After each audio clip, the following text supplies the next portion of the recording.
En este video te platicaré acerca de un modelo predictivo perteneciente al área del Machine Learning llamado árboles de decisión. En esta ocasión lo utilizaremos para predecir una variable categórica, por lo que construiremos un árbol de decisión de clasificación. Utilizaré Python para mostrarte no solamente cómo puedes construir el árbol, sino también cómo determinar la precisión del mismo. Abrimos la carpeta en la que queremos crear el archivo. Damos clic en Nuevo. Seleccionamos Python 3. En la primera línea colocaré el título del script. Le indicamos que esta línea no contiene código en Python, sino que se trata de un texto. Esto lo hacemos dando clic en Código y seleccionando Markdown. Aquí le estoy poniendo dos signos numeral para que la letra sea grande. Al correr esa línea, automáticamente se genera otra. Voy a poner aquí un subtítulo. Ahora sí voy a comenzar con el código para generar el árbol de decisión. Vamos a importar la librería Pandas, la cual nos ayuda con el manejo de los archivos. Aquí, además de importar Pandas, le estoy asignando el alias PD para no tener que teclear el nombre completo cada vez que lo necesite. Para hacer este ejemplo vamos a utilizar el archivo pacientes2.csv. Debido a que se trata de un archivo de tipo CSV, utilizaré la función pd.read-csv. Este está dentro del paquete de Pandas. Abrimos paréntesis y colocamos comillas sencillas para comenzar a decirle el lugar en el que se encuentra el archivo que contiene los datos. La ruta se la indicamos con diagonales normales, no con diagonales invertidas, por lo que si copias la ruta desde el explorador de Windows deberás cambiarlas para que Python las reconozca. Después de la ruta del archivo, incluiremos el parámetro engine igual a Python para indicarle que estamos usando Python, y después el parámetro index-call igual a 0 para indicarle que las filas tienen un nombre, que en este caso es el número de expediente de cada paciente. Veamos las primeras 5 filas del objeto pacientes para ver cómo son sus variables.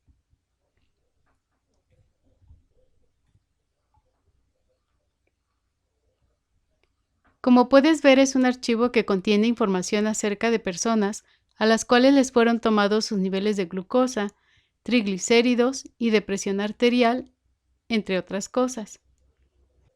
En la columna enfermedad, se fue registrando si cada una de estas personas padecía una enfermedad o no. Vamos a ver si se cargaron correctamente las variables.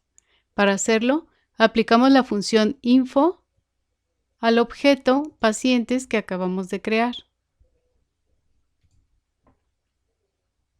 Y vemos que se trata de un data frame que tiene 985 registros y 11 columnas, y que ninguna de las variables presenta valores nulos. La variable enfermedad es de tipo factor. Python la identifica como objeto, lo que quiere decir que es categórica. Las demás variables son de tipo entero, lo cual es correcto. Para poder llevar a cabo el análisis es necesario separar la variable a predecir de las variables predictoras. Para indicarle la ubicación en la que se encuentra cada una de estas, utilizamos la función iloc aplicada al objeto pacientes. Dentro del corchete, con los dos puntos seguidos de una coma, le indicamos que debe tomar en cuenta todas las filas, y después de la coma, le indicamos que las variables predictoras se encuentran en las columnas de la 1 a la 11. En el caso de la variable a predecir, esta se encuentra en la primera columna, de manera que debemos colocar un 0 después de la coma, ya que en Python la numeración de las filas y de las columnas comienzan en 0. Le estoy pidiendo además que me muestre las 5 primeras filas del objeto X, que es en donde estamos almacenando los datos correspondientes a las variables predictoras.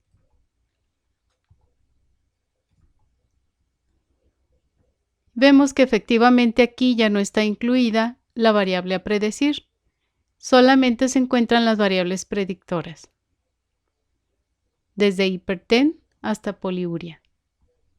Siempre que utilizamos un modelo predictivo, necesitamos dividir los datos en dos partes, una de entrenamiento y otra de prueba. La parte de entrenamiento la utilizaremos para crear el modelo y la de prueba para ver qué tan bueno es este. Por lo general se utiliza un 75 u 80% de los datos para el entrenamiento y un 25 o 20% de los mismos para llevar a cabo la prueba.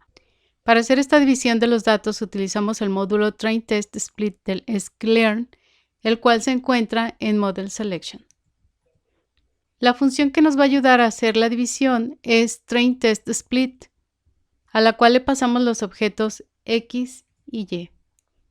Con el parámetro Train Size igual a 0.75, le pedimos que tome el 75% de los datos para el entrenamiento y el resto para obtener la precisión del modelo. El parámetro Random State igual a 0 nos ayuda para que cada vez que corramos este código tome siempre las mismas filas al momento de llevar a cabo la partición de los datos. En caso de que tú no estés interesado en esta característica, puedes omitirlo. Del lado izquierdo del símbolo igual encontramos los nombres que queremos que le asigne a los diferentes archivos que se van a crear. Xtrain y YTrain serán para crear el modelo y los archivos Xtest y YTest servirán para saber que también predice el mismo. Le voy a pedir que me muestre la información de la tabla de entrenamiento. Nos dice que contiene 738 registros y 10 columnas. Esto se debe a que la primera columna, que es la que contiene la clase a la que pertenece cada individuo, ya quedó en el archivo YTrain. Una vez que tenemos todos los archivos listos, cargamos en memoria la librería Decision Tree Classifier, que está dentro de Tree de sklearn. Con la función Decision Tree Classifier, generamos la estructura del árbol de decisión. Si no estamos interesados en que genere el árbol completo, con el parámetro MaxDepth le decimos cuántos niveles queremos. En este caso le estoy diciendo que me cree un árbol que contenga solamente 4 niveles para que se pueda apreciar la información contenida en él. Si deseas, puedes hacer pruebas ya sea variando esta cantidad o dejando el paréntesis vacío para que te genere el árbol completo. La estructura del árbol la guardamos en un objeto al que llamaremos árbol. Para crear el modelo aplicamos la función fit al objeto árbol, pasándole como parámetros los datos de entrenamiento, primero las variables predictoras y después los de la variable a predecir. Esta información la guardamos en un objeto al que llamaré árbol enfermedad. Voy a cargar el módulo pyplot de la librería matplotlib, ya que lo vamos a necesitar para asignarle las dimensiones a la figura que contendrá el gráfico del árbol. A esta librería la llamaré plt.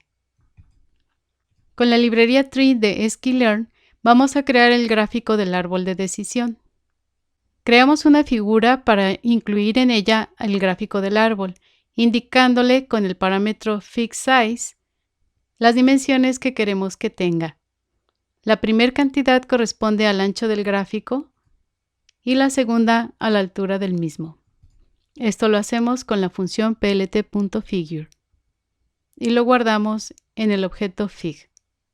Para crear el gráfico del árbol utilizamos la función tree.plot-tree, indicándole en dónde se encuentra la información a graficar, es decir, el modelo que obtuvo con las funciones Decision Tree Classifier y fit, al que yo llamé árbol enfermedad.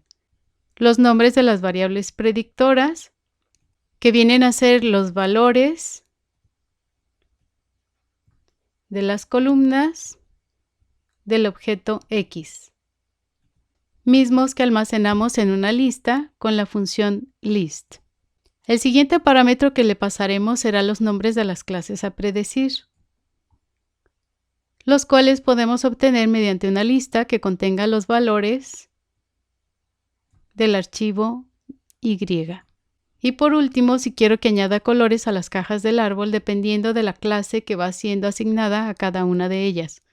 Esto se lo indicamos con el parámetro field. Aquí debo hacer una aclaración importante y es que muy probablemente tú vas a obtener un árbol diferente al que yo estoy obteniendo, ya que los números de fila se generan aleatoriamente. Lo mismo aplicaría para los valores de la precisión. Otra cosa importante es saber que todas las flechas del lado izquierdo que aparecen en el árbol, que te voy a mostrar, pertenecen a la respuesta verdadero y las del lado derecho a la respuesta falso. Si la primera vez que lo corres no se muestra el árbol, vuélvelo a correr para que te lo muestre. Como puedes ver aquí se forman 4 niveles a partir del nodo principal. Esto se debe al parámetro MaxDepth que te mencionaba con anterioridad. Vamos a ver ahora qué información contiene el árbol de decisión y cómo se utilizaría para determinar si un individuo podría estar presentando la enfermedad o no. Voy a tomar al individuo cuyo número de expediente es el 2 como ejemplo para recorrer una parte del árbol. Nos vamos a fijar en las variables Sintalta, Hipertree y HDL baja. Este paciente tiene como valor un 1 en cada una de estas variables y tiene un sí en la variable a predecir. Para poder ver mejor el árbol, lo voy a guardar en mi computadora. Voy a utilizar la función SaveFig aplicada al objeto Fig, que es la figura que acabamos de generar. Y aquí adentro le voy a indicar el nombre que queremos que le asigne entre comillas e incluyendo la extensión del archivo. En el nodo que se encuentra en la parte superior, tenemos la pregunta a responder, que es: ¿la variable Sintalta tiene un valor menor o igual a 0.5? Debido a que en nuestro paciente la respuesta es no, entonces nos vamos por la rama derecha y preguntamos: ¿la variable Hipertree es menor o igual a 0.5? La respuesta también es no. Por lo tanto, nos vamos por la rama derecha. La siguiente pregunta es: ¿la variable HDL baja es menor o igual a 0.5? La respuesta es no, por lo que nos seguimos yendo por la rama derecha. Y ahora nos pregunta: ¿la edad es menor o igual a 42.5 años? Y la respuesta es otra vez no, porque este paciente tiene 49 años. Y entonces vemos que nos dice que pertenece a la clase C. Vamos a verlo en la tabla para verlo de la edad, porque eso no te lo había comentado, la edad. Estábamos viendo al paciente cuyo expediente es el número 2 y tenemos Sintalta es 1, Hipertree es 1, HDL baja es 1 y la edad es 49. Vamos a ver ahora lo que contiene las cajitas del árbol de decisión para explicarte línea por línea qué significan estos números. Lo primero pues es la pregunta, de la cual ya conocemos su utilidad. La segunda línea que se muestra nos indica el índice de Gini. Este índice nos dice la pureza del nodo. Mientras menor sea este número, quiere decir que tenemos una mejor división de las clases. La tercera línea que se muestra en cada nodo corresponde a la cantidad de individuos que cumplen con estas condiciones, es decir, con las preguntas anteriores al nodo. La cuarta línea nos muestra una lista con la cantidad de individuos cuya clase es no, que son aquí 508, y la cantidad de individuos cuya clase es sí, que en este caso son 230. Y en la quinta línea nos indica la clase que tiene la mayoría de individuos contenidos en el nodo. Por ejemplo, aquí la mayoría tiene clase no, por lo tanto el nodo se identifica como clase no.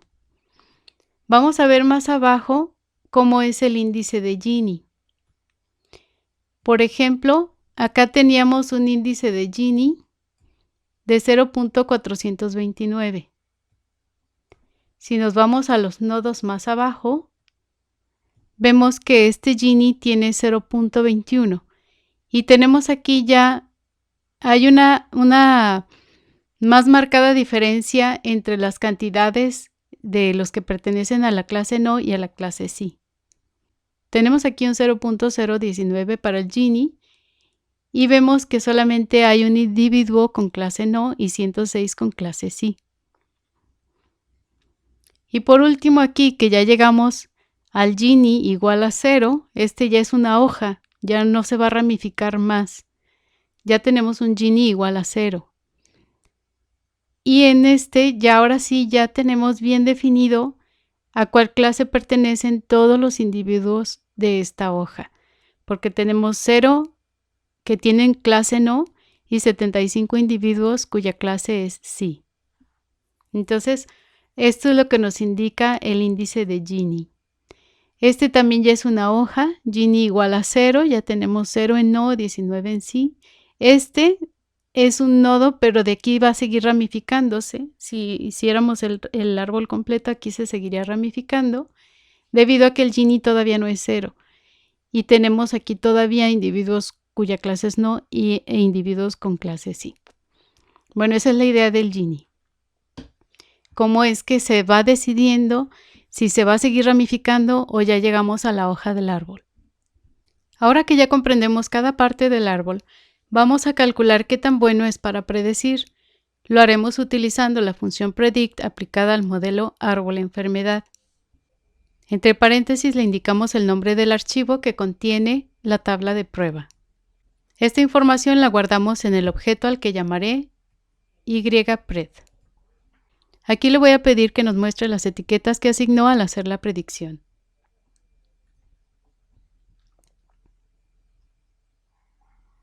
Y aquí vemos ya sí, no, no, sí, no, no, no, no, de este archivo que tenemos de prueba. Para saber la precisión del modelo vamos a crear la matriz de confusión. Para crear esta vamos a importar el módulo Confusion Matrix de sklearn. Con la función Confusion Matrix y pasándole el archivo ytest, que es el que contiene los valores reales de las clases, y el archivo ypred, el cual contiene los valores predichos, obtenemos la matriz de confusión. Y aquí le pedimos que nos la muestre. Las filas de la matriz contienen las cantidades de los valores reales tanto para la clase no, que es la de arriba, como para la clase sí, que es la segunda fila, mientras que en las columnas se muestran los valores predichos. Es decir, tenemos 181 individuos cuya clase realmente es no. Y tenemos 66 individuos cuya clase real es sí. Pero a la hora de predecir, se obtuvieron 190 individuos con no y 57 individuos con sí. En la diagonal de la tabla se encuentra la cantidad de individuos cuyo valor en la columna enfermedad fue correctamente predicho. Y en las otras dos posiciones se muestran las cantidades de individuos cuya predicción fue incorrecta. El 12 y el 3 fueron incorrectos. Para calcular la precisión del modelo con base en los valores de la matriz de confusión, utilizaremos el paquete NumPy, el cual se utiliza para hacer cálculos científicos y al que le estoy asignando el alias NP.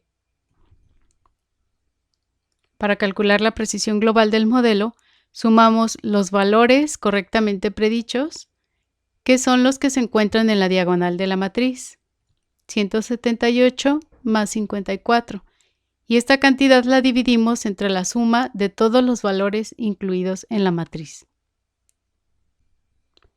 Y nos arroja una precisión global de 0.9392.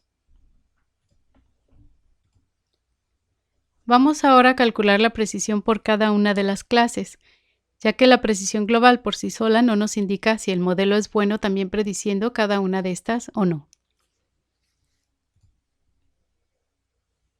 Para calcular la precisión con la que predice la clase de los no enfermos, dividimos la cantidad de los pacientes que predijo correctamente como no enfermos, que era 178, los cuales se encuentran en la posición 00 de la matriz de confusión, entre el total de pacientes que realmente no presentan la enfermedad, que son 181, y se encuentran en la primera fila. Y nos arroja una precisión de 0.9834. Hacemos lo mismo con los individuos etiquetados como que sí tienen la enfermedad, obteniendo una precisión igual a 0.8181. Si conoces alguna persona a la que pudiera serle de utilidad esta información, por favor, ayúdame a compartirla. Si estás interesado en adquirir alguno de mis cursos en línea, puedes consultar información al respecto en mi página web Aprende Ciencia de Datos con Rocío Chávez, misma que se encuentra en rociochavezml.com. Nos vemos en el próximo video.